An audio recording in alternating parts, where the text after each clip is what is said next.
In this video, we'll be comparing class selectors to element selectors in CSS.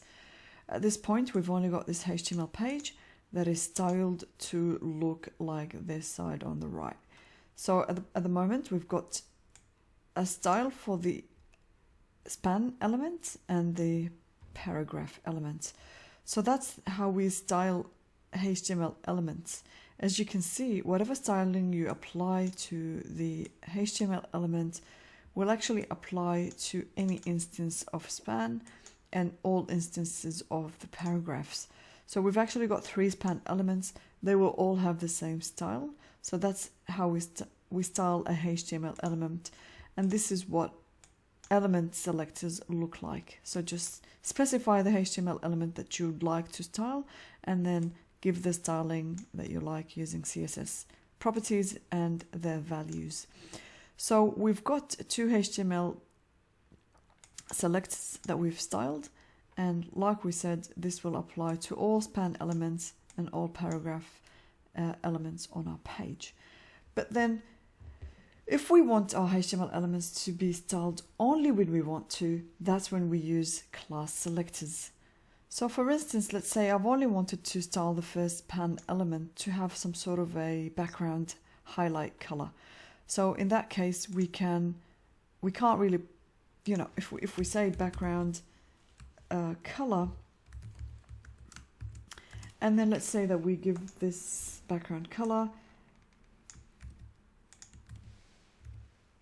that I got from htmlcolorcodes.com. So we can see that the highlighted or the background color actually applies to all of the span elements. But let's say that we only want to apply it to our first element. This is when you use class selectors. So I'm going to cut that and I'll show you how to create a class selector. So start off by indicating that this is a class with a dot. Okay, I'm not sure you can see, but put a dot, and that's how you indicate that we've actually want to create a class.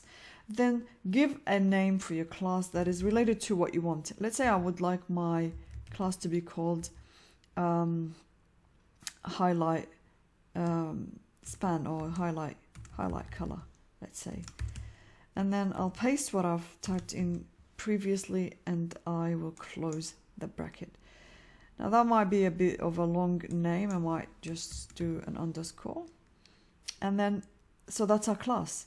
So in this case, we've created a class selector, but we haven't used it yet. So if I refresh the page, nothing happens, only that this highlight color has actually gone from our span elements, but nothing has been applied to this specific span element, because the difference between element selectors such as these to class selectors such as this one is that these are generic. They apply to all of the elements that are specified HTML elements of span and paragraphs. But if you want it to be specific to a part of or a HTML element, then to apply the class, you need to use a class attribute and then use an equal to sign, and with double quotation or single quotation, type in the name of your class like this. And now save. I'll just make this slightly smaller and then refresh. Now we can see that the color, the highlighted color, has only applied to that first span element. So it's just as simple as this. And you can also apply this class selector to multiple elements on your page, but every time you want to do that, you actually need to specify the class using the class property attribute. So then we can apply that to our third paragraph, and let's say we want it on our third span element, so we can also apply that. So it's as simple as that. You can remember, or let's say to summarize our video, or what we've learned in this video, is that the element selectors, such as those span and paragraphs, these you can use for general styling for all of the span elements or paragraph elements or whatever HTML element that you'd like to style.